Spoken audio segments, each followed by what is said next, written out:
Hi there, and welcome to Bustthenet. Yes, this is the show I like to call Gamechanger. Yes, this is where I delve into your safe. You send it to me. I'll have a look, and we will do some things together. Maybe I'll do something different with your safe, and or maybe I won't. And generally, I enjoy these safes. I do. And this is a visit to the League Two, Bundesliga.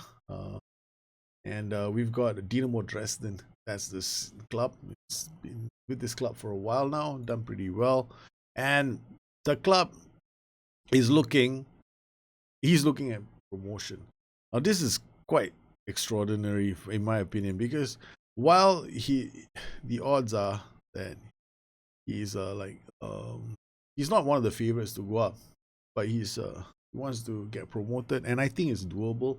However, there are certain challenges. I mean, we could do a team report, we can do a comparison, we can do a squad depth, we can do all that stuff, right? I can go in here and I can spend the next 15 minutes explaining all this. But I guess most of you who have been following my shows by now, you should know the approach I take. I like to know kind of players you have, right? How they stack up against the rest of the league. I'm looking at things like jumping reach for defenders. I'm looking at positioning, jumping mentals, so when I look at jumping reach, this is not good. If you want to get promoted, defenders they have to have the ability of winning the ball in the air. If they have low jumping reach, almost immediately you kind of get pushed out of a lot of formations that you want to play. Then if you look at the mentals for your defenders, positioning isn't that bad.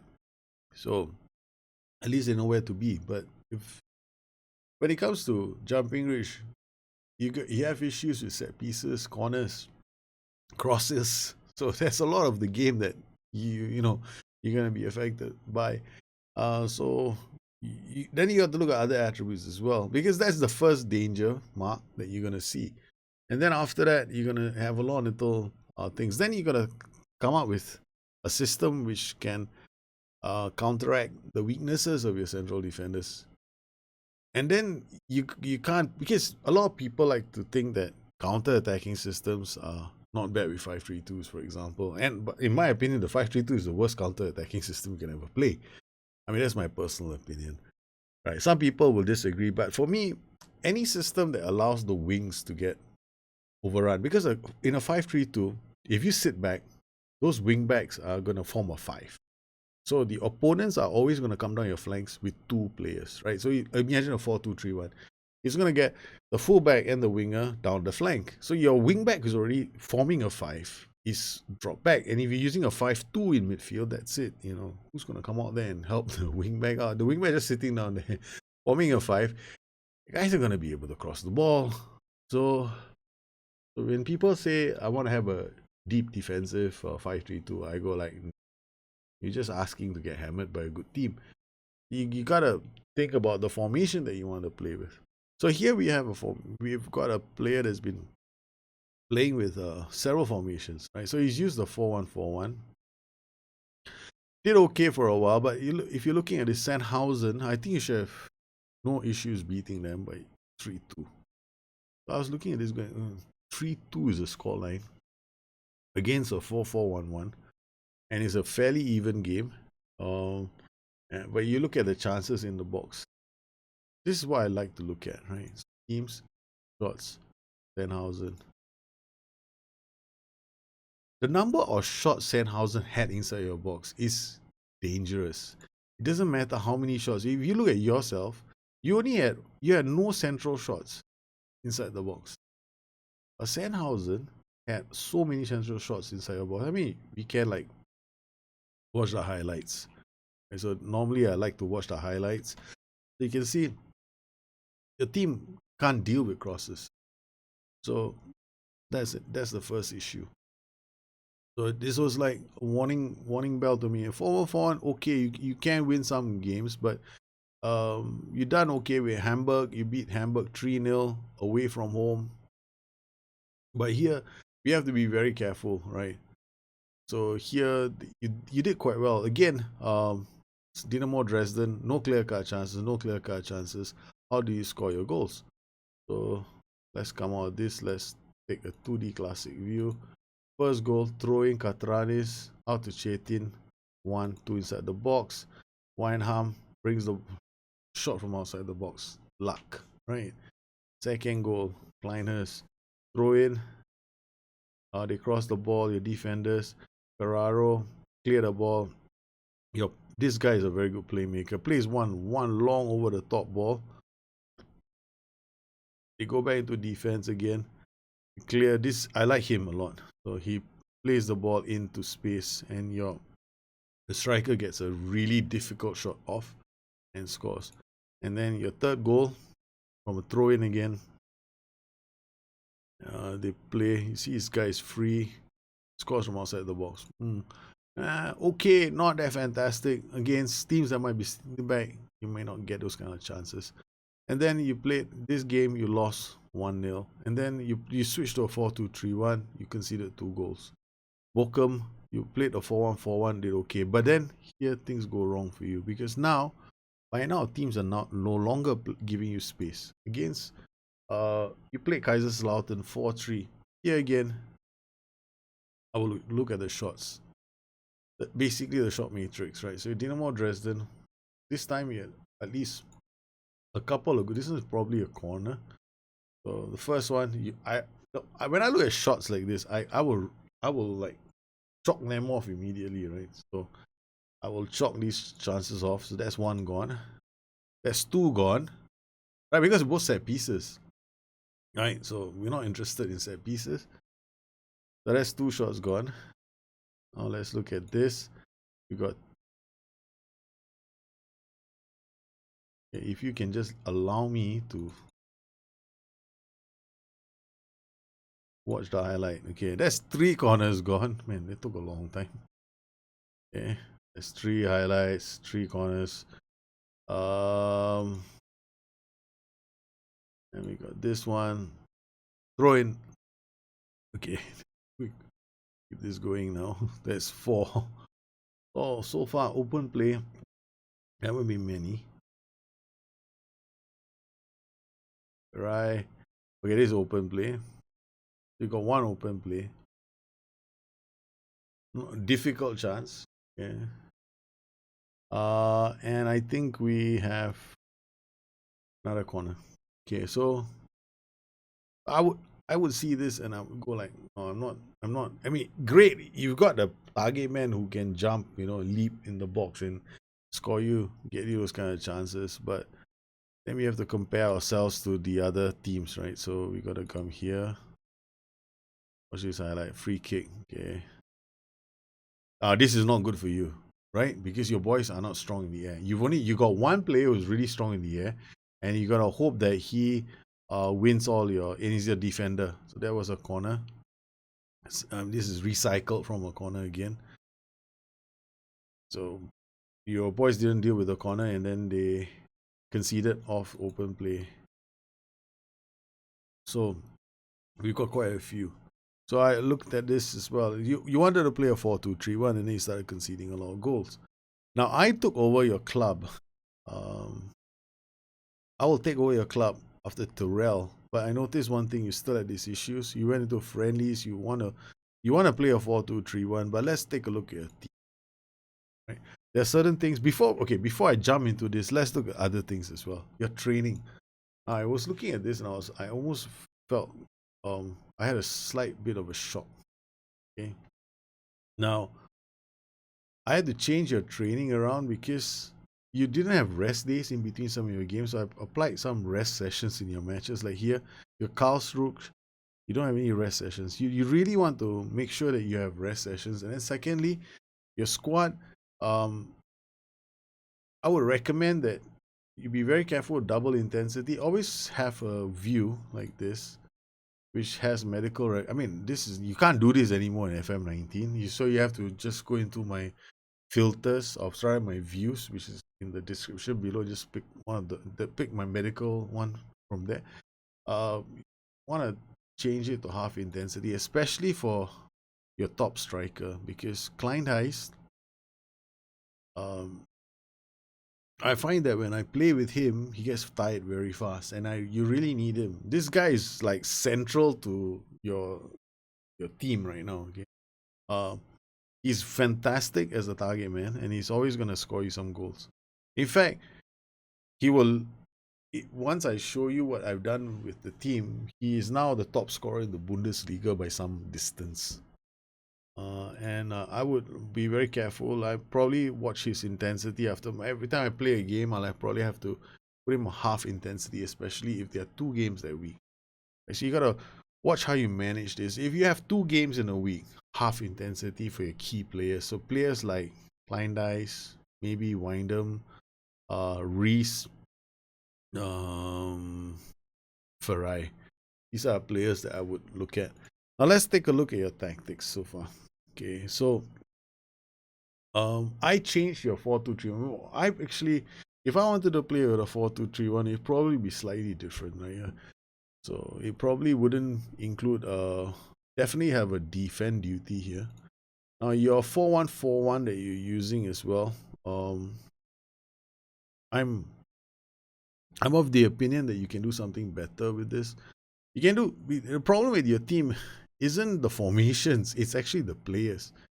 Okay, let's take a look at some of your players that you've used, right? So you got against Kaiserslautern. Let's look at your formation. Who played in this game? So you got this guy playing.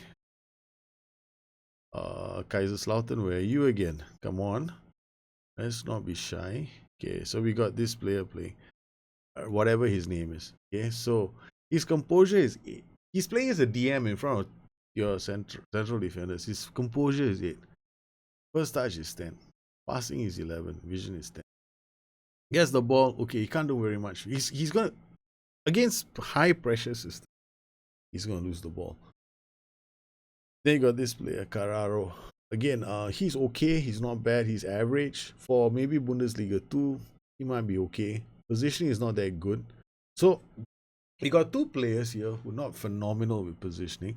Composure is just okay. So they might lose the ball. They're not going to be a very effective screen for your 2 central defenders, which makes the 2 central defenders very important. So we got this guy called Reese. Now Reese is the better of the 2 central defenders. He's not particularly fast, but he definitely has strong mentals. This makes him almost a first choice for every single game you play. So Christian Reese cannot afford to get injured. There's no other Reese in your team. There's no other central defender like him. He's like the superstar central defender. Because the other central defender that you have is this guy, Takashi Sasaki. Now, Takashi Sasaki can't jump to save his life. Okay? So he may have scored 2 goals from corners, but he's got decision making. He's got to improve his jumping. So what do you do with his training and development? Because he's only 21 years old. So when you go to his training, his jumping reach can improve because he's only 21 years old. Look at his height. Sorry, you can do it from attributes itself. They'll tell you the height here.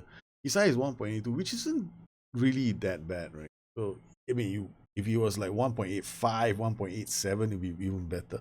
1.82 still is half decent. His jumping reach can still go up.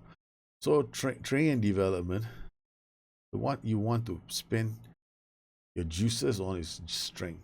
Strength training is going to increase his jumping reach. So you want to just keep him on ball playing defender and strength. Because strength improves jumping reach and strength. So it make for better development because now you're focused on this. So this is what you want to do with Takashi Sashi. Now this is the only other defender because the other defenders you've got are gonna leave. Then we got Garetz here. Now he can play as so you've basically got you got 2 decent target men in your team. So this guy Garetz as well as the other one player.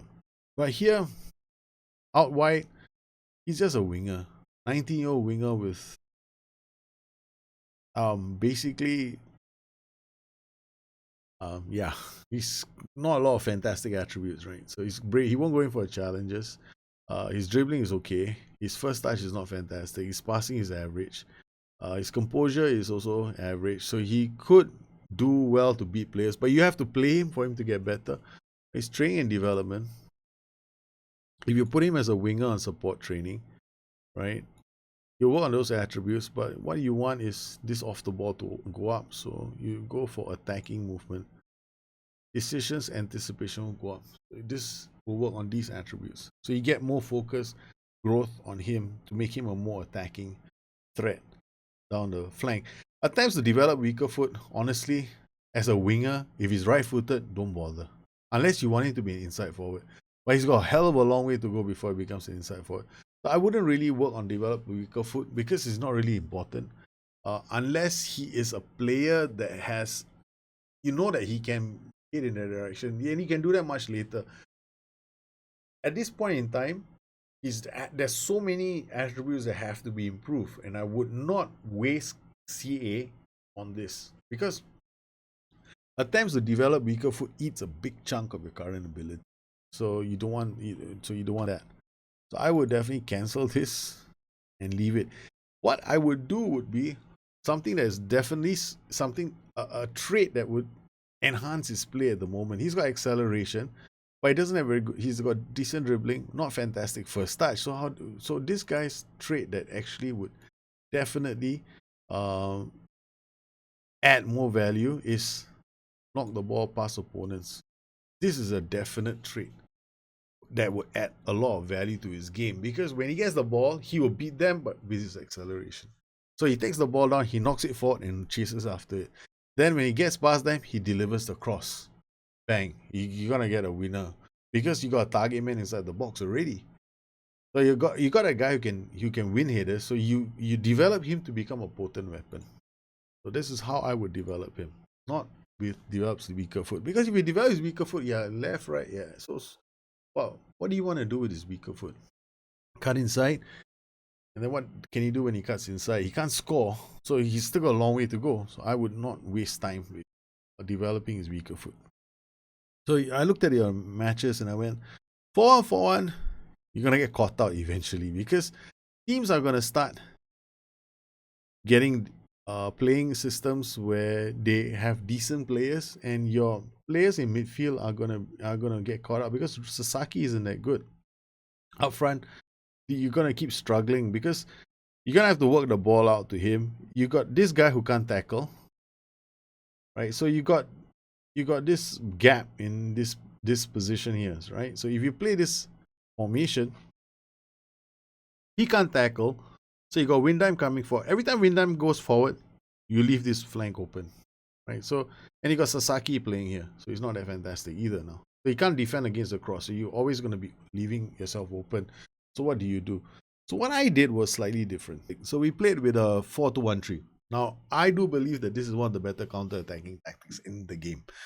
I don't believe that the 3-5-2 or the 5-3-2 are good counter-attacking systems because if you're a weak side with poor central midfielders or even poor central defenders, sometimes you need to leverage of your strength. Now you have a good target man, so I was thinking to myself, how do I get the ball out quickly and give him options? So the whole goal here was to produce key pass combinations more on this side of the pitch. All right, so you get this guy released, and then you've got players in your team as well. Like you got youngsters here, like this guy Jareth. Now, I promoted him from the youth team, brought him into the senior team. Now, this guy has got a lot of potential. So, what I would recommend if you train him, now, I would train him to do attacking movement, right? Because when I picked out the game, you didn't have anything here. But I would definitely train him to do attacking movement because anticipation, decisions, and off the ball gets improved.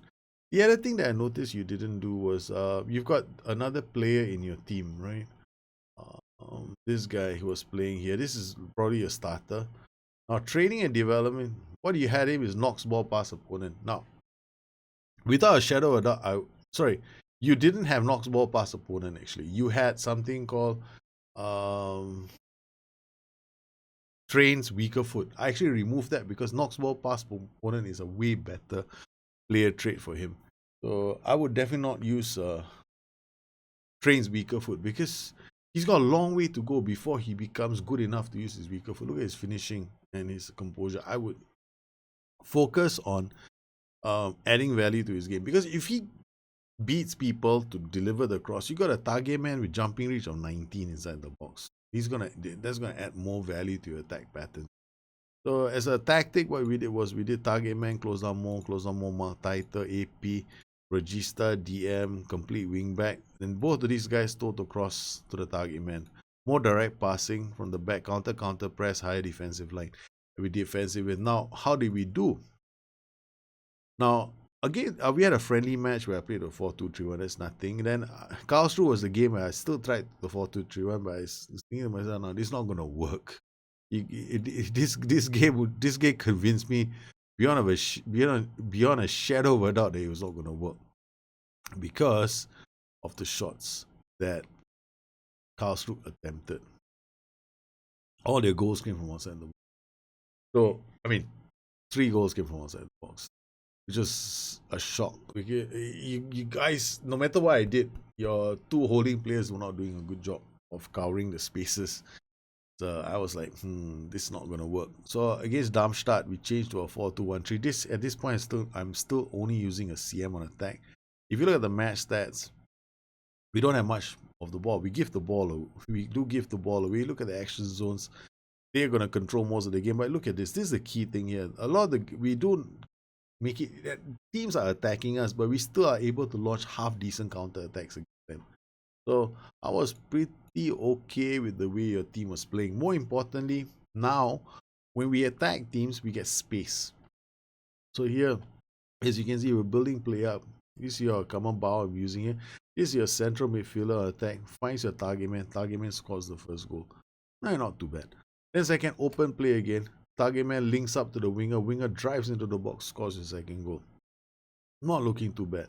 Target man goes to the left, plays this was your ball playing defender, and then boom, we get a third goal. Okay, we're looking good. Then free kick, goal. Not looking too bad. We managed to score a few goals against Darmstadt. 10,000. I play a 4-2-3-1. I wasn't too convinced. Then against Hamburg, here we play our defense for this game, if I'm not mistaken.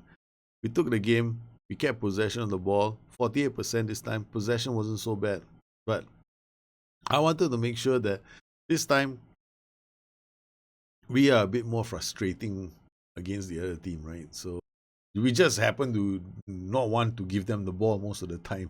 Rather, it's in terms of possession, right, in their half. We made ours count. So if you look at the goals again, in this game, even though we had less shots than them, I think we made better chances. Yeah, you got our playmaker now. Strings the ball out to the fullback. Fullback gives it to the target man. Target man drops in the header and scores a goal. And then they attack. We counter attack. Solomon gets inside the box, rounds the keeper, and scores our second goal. Very happy with that performance. Third game against Nuremberg. This game, I decided, we don't play our defense. So our passing combinations look very different. Right, so Dynamo Dresden, this is the passing combination that I'm going to get when I don't play our defense.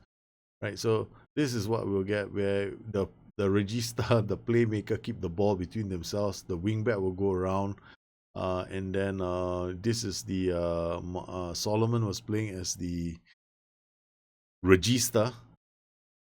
Yeah, regista, and this is the playmaker. So look at the combination. I love the way these guys are linking up, right? So these guys are all linking up here. He's helping to drive play, and he's the one looking for the diagonals. So in this game, we didn't do too badly again. Yeah, because combination is not go and stay there. Yeah, so combination is when 2 players are knocking the ball between themselves. That's when a combination. Wingback plays the midfielder plays with the wingback. So that kind. I didn't want that. I just want Perez to do this. Boom, look for a player down there and then get in, cross, bang. I'm looking at him switching play, so he did pretty well. Solomon gets the ball, switches play to Fick. Fick is always free, gets in on goal, so he scored 2 goals. It was a very, very simple and sweet performance from the team. I like the fact that all our goals are inside the box, and these are all the central positions I was after. So we had like 2 goals from open play. So it's not that tough, but I would definitely go with this because this is your strength, and these are the players that I probably would start with. Ferre, maybe Shetin. I also signed this player called Palumbo, right, from God knows where. Oh, Italy. Sorry, 775,000 as cover. So I was thinking to myself, yeah, we need cover for these positions. If I was playing this Sasaki, you need to sign a central defender when you go up. Jareth can play as cover for this guy, or this guy can play for cover for that guy, but they're both equally. I mean, they're both not that bad. And then you got wingers, you got the players for this, right? You got DM. You definitely have another DM here. Also okay. So you've got options. for the positions, right? So you've got all these options. Shinian Kurt can play here, Giroud can play here, Goretz can play here, Katranis can play here, Windham can play here. The only position that you need to fill, striker's position. Sorry, the central defender's position. So as you go, maybe eventually you could even think, I could even play with a Raumlauter here. This is another system that can use a Raumlauter. So you got plenty of options going forward. But I would definitely consider whether the 4-2-3-1 is a wise option, because the gaps. The fact that these guys don't have, most of them don't have composure. First touch is average. Positioning is average. Like 11, not very good, not very fast. Work rate is like 10, 11. So I'm thinking, they're not getting, because in a lot of the games I was playing, they were not getting back in time to form the line. So the option is, okay, now I got to drop my defensive line. So when I drop my line of engagement with defensive, I squeeze it up. I end up having long shots problems. So these guys every single attempt I did to shut out a long shot, just saw the long shot go in, and then we'd have all kinds of other problems coming in. So it wasn't viable. Sasaki doesn't deal with crosses very well, so we had to drop the 4-2-3-1. Plus, they don't deal with the cutting inside very well. So I was like, okay, they can't deal with crosses, they can't deal with pillars cutting inside. So what do? Yeah, we at least eliminate the cut inside so much by playing this. At least then, we also make it very expensive for them if they decide to go down the flanks. Because if they go down the flanks, if they lose the ball on the flanks, then we have a very strong counter options, right? So we got these two guys who can do something from deeper positions, and then we've got this guy who can hold up the ball. And I would recommend playing with a sweeper keeper, because even the sweeper keeper can launch counter attack. Well, I hope you enjoyed this edition of Gamechanger. If you have any questions, please look me up on Twitter at Bustthenet or addicted2fm.com, my website. Once again, I want to thank all my patrons for their continued support of this channel. You make this kind of shows possible. For the rest of the community, you guys take care. Have a good one. I'll see you again soon. Bye-bye.